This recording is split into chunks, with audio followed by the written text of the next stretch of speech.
Shalom, jemaat yang Tuhan kasihi. Saya percaya saudara tetap semangat. Nah, minggu ini saudara, kita mulai mempraktekkan saudara ibadah dengan konsep yang baru. Nah, kita mau beribadah dalam kerajaan imam yang apostolik. Ibadah bukan sekedar saudara sebuah pertemuan acara, itu termasuk ibadah, tetapi saudara, ibadah itu gaya hidup. Segala sesuatu yang kita lakukan, haruslah kita lakukan bukan seperti untuk manusia, tapi harus kita lakukan seperti untuk Tuhan. Nah, itulah ibadah. Nah, sebagai kerajaan imam, saudara, kita semua adalah imam-imamnya Allah. Kita ada di dalam kerajaan yang semua anggotanya adalah imam. Itu yang kita pelajari di dalam Wahyu pasal yang pertama ayat yang ke-5 dan ayat yang ke-6. Nah, saudara, di situ dikatakan kita telah diselamatkan, kita telah dilepaskan dari segala ikatan dosa oleh darahnya, saudara. Dan bukan hanya itu, tapi kita juga telah dijadikan kerajaan imam. Yaitu saudara, kita semua sekarang jadi imam-imamnya Allah. Nah, imam itu mempunyai gaya hidup, saudara. Nah, gaya hidup yang bagaimanakah, saudara, imam yang ada di dalam kerajaan Allah itu? Nah, yang pertama, saudara, imam itu semuanya berfungsi. Ya, dia harus berfungsi sebagai imam. Nah, makanya saudara, jangan lupa, ketika kita, saudara, ya, melakukan ibadah, kita itu semua imam. Ya, bukan hanya orang tertentu, bukan hanya saudara pemimpin, atau mungkin seorang gembala jemaat, dia imam. Kita bukan.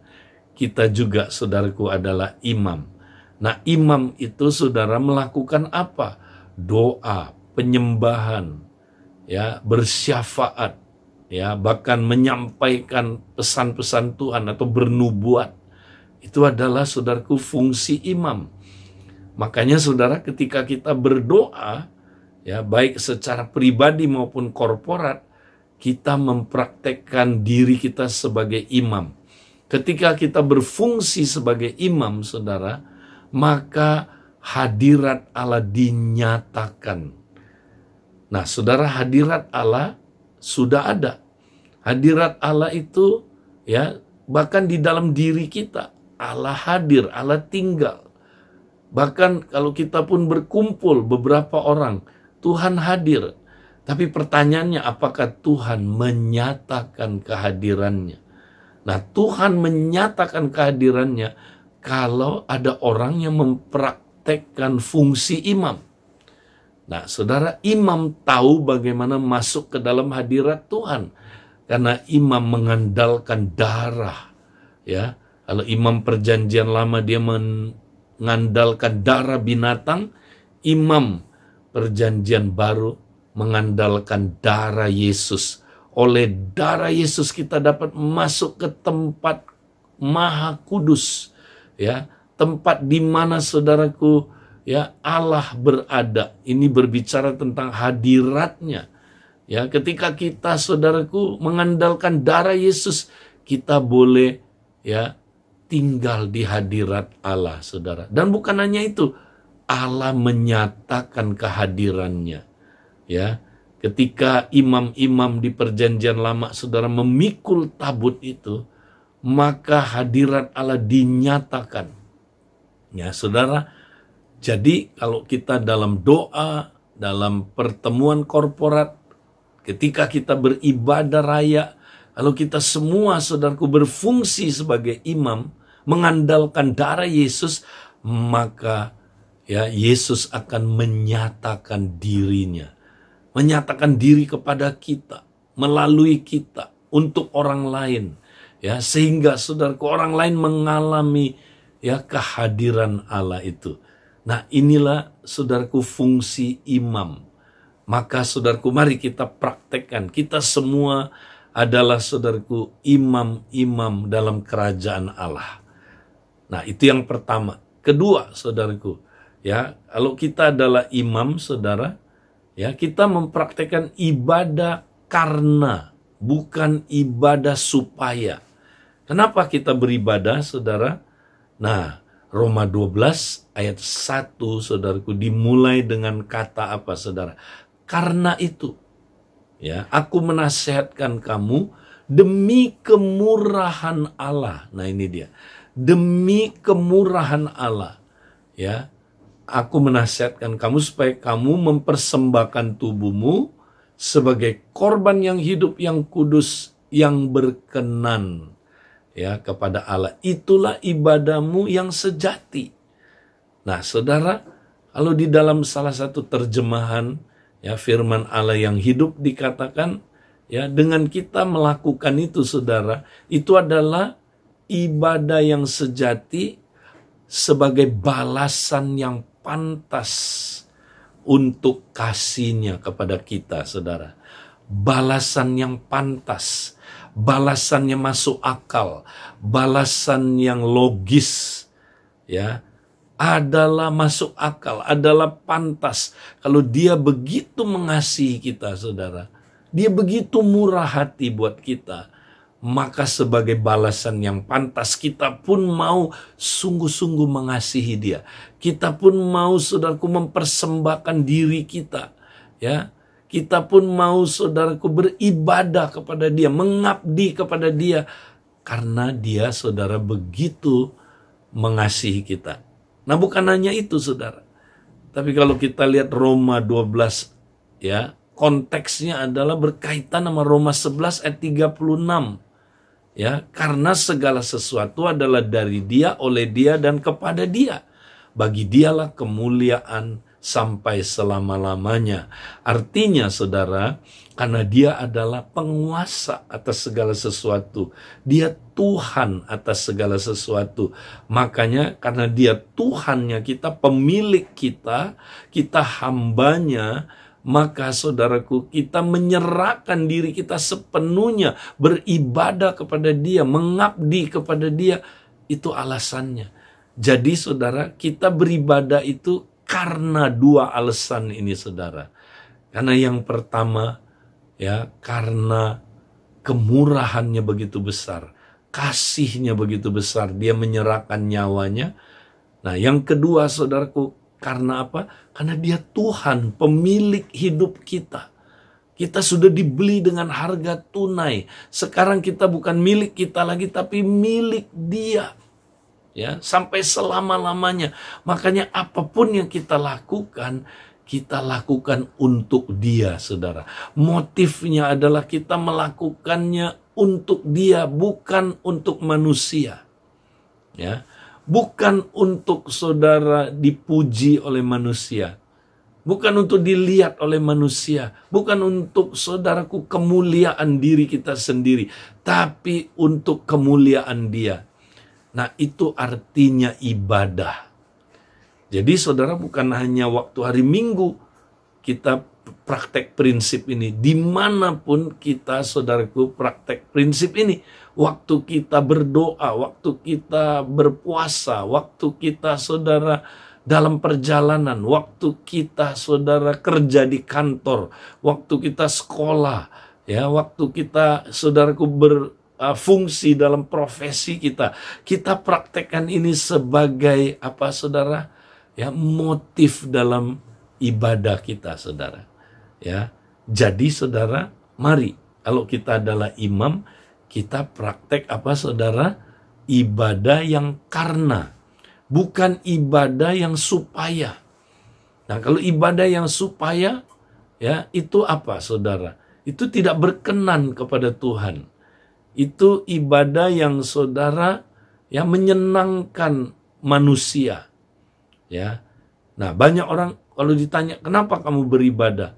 Ya, Pak, supaya kita, ya, dilindungi Tuhan, supaya kita sukses, supaya kita sembuh, supaya kita dipulihkan, supaya kita, ya, mengalami berkat-berkat Tuhan, supaya kita begini dan begitu. Saudara, itu ibadah supaya memang Tuhan bisa berkati kita. Tuhan, saudaraku, bisa memberikan kita, saudaraku, kebutuhan-kebutuhan kita. Ya, Tuhan bisa pulihkan kita. Puji Tuhan. Tapi itu nggak boleh jadi motif. Karena Paulus berkata, saudara, dalam beribadah kita nggak boleh menganggap ibadah itu sebagai sumber keuntungan. Nah, nggak boleh, saudara. Jadi jangan ibadah itu supaya, tapi mari kita praktek ibadah karena yang tadi itu. Nah, itulah fungsi imam. Ya, saudara, kalau kita praktek ini dahsyat sekali. Ya, ibadah kita berkenan kepada Tuhan. Apa aja yang kita lakukan sebagai ibadah menyenangkan hati Tuhan, dan ada kuasa ibadah di dalamnya, saudara. Nah, itu yang kedua. Nah, yang ketiga, ya, fungsi imam dalam kerajaan imam adalah, saudara, ya, dia menjadi rumah doa bagi segala bangsa. Kita ini rumah doa. Artinya gini, saudara, doa itu gaya hidup. Ya, coba. Ini yang disebut, saudaraku, kita praktek apa, saudara? Ya, tinggal di hadirat Tuhan. Ya, inti doa di sini adalah, saudara, ya, gereja itu adalah tempat koneksi terus dengan Tuhan. Ya, berhubungan terus. Si Yakub, saudara, waktu dia dikejar oleh Esau, ya, saudaraku, dia mau dibunuh. Ya, nah, apa yang terjadi, saudara? Dia lari, lalu dia tidur di atas, saudaraku, batu. Nah, waktu dia tidur di atas batu itu, saudara, apa yang terjadi, saudara? Ya, maka saudara, dia melihat penglihatan, langit terbuka, ada tangga yang menghubungkan bumi dengan sorga. Kemudian malaikat turun naik, dan dia memberi nama tempat itu Bait El. Ya, apa? Rumah Tuhan atau rumah Allah. Nah, saudara, jadi rumah Allah itu apa? Gereja, saudara, ya. Nah, gereja itu apa, saudara? Adalah tempat orang, saudara, bisa connect dengan alam surgawi, saudara. Alam roh. Ya, kita bisa connect, ya, dan ada pelayanan malaikat turun naik. Nah, saudara, itulah sebenarnya, saudaraku, rumah Tuhan. Nah, jadi yang dimaksud rumah doa, ya, di situ kita connect terus dengan Tuhan. Nah, ketika kita connect dengan Tuhan, saudara, ada tujuannya. Tuhan mau kita, saudara, ya, dipakai dia untuk bersyafaat buat bangsa-bangsa. Karena Tuhan mau panggil bangsa-bangsa masuk ke rumahnya, supaya rumahnya menjadi rumah doa bagi segala bangsa. Jadi, saudara, kita, ya, kalau hidup sebagai imam, kita bersyafaat. Waktu kita ada di hadirat Tuhan, kita bersyafaat buat bangsa-bangsa, supaya bangsa-bangsa datang berduyun-duyun ke rumah Tuhan. Ya, nah, ini digenapi, saudaraku. Ya, Yesaya 2 itu, saudara. Ya, di mana, saudara, nanti bangsa-bangsa berduyun-duyun datang ke rumah Tuhan, akan ada tuaian besar, saudara. Ya. Nah, makanya kita sebagai imam, kita terus membawa bangsa-bangsa ini dalam syafaat kita. Ya, jadi syafaat itu bukan sekedar doa aja, tapi gaya hidup kita bersyafaat. Ya, kita bersyafaat. Kita ini membawa bangsa-bangsa kepada Tuhan. Ya, sehingga kita bisa bawa Tuhan kepada bangsa-bangsa. Nah, ini penting, saudara. Nah, yang terakhir, saudara, ya, seorang imam dalam kerajaan Allah, saudara, itu berkaitan dengan misi. Ya, kalau kita baca dalam Mazmur, ya, 67 ayat 1-nya, saudara, ya, orang Israel kalau beribadah dia berdoa begini, kiranya Tuhan mengasihani kita. Ya. Ya, kemudian apa? Memberkati kita. Kemudian, saudara, ya, menyinari kita dengan wajahnya. Nah, mereka selalu berdoa seperti itu, saudara. Ya, mereka, ya, ingat berkat Tuhan. Ya, mereka diberkati. Kenapa, saudara? Karena orang Israel menggenapi, saudaraku, ya, covenant yang Tuhan bikin dengan Abraham, bahwa dia akan diberkati. Supaya apa, saudara? Ada supayanya. Nah, maka ayat kedua setelah Sela, Mazmur 67, setelah Sela, ayat kedua bilang begini, ya, supaya jalanmu dikenal, ya, dan katanya bangsa-bangsa, ya, bisa, saudaraku, menemukan jalan itu. Ya, suku-suku bangsa bisa, saudaraku, menyembah Tuhan juga, memuji Tuhan. Ya, saudaraku, jadi rupanya ibadahnya orang Israel itu bersifat misioner. Bukan, ya, berdoa supaya mereka diberkati saja, tapi mereka diberkati untuk memberkati.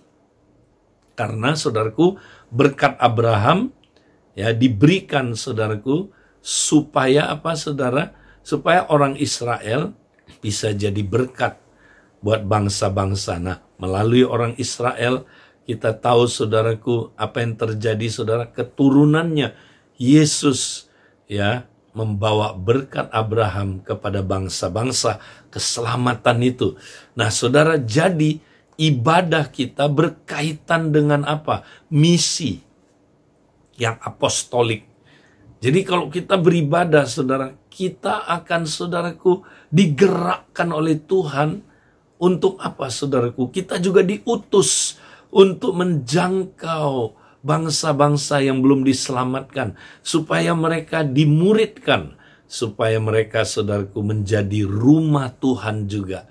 Ya, nah, saudara, inilah yang harus, saudaraku, menjadi fokus kita sebagai imam-imam dalam kerajaan Allah. Maka, saudara, semangat ya, praktekkan 4 peranan ini sebagai imam dalam kerajaan Allah.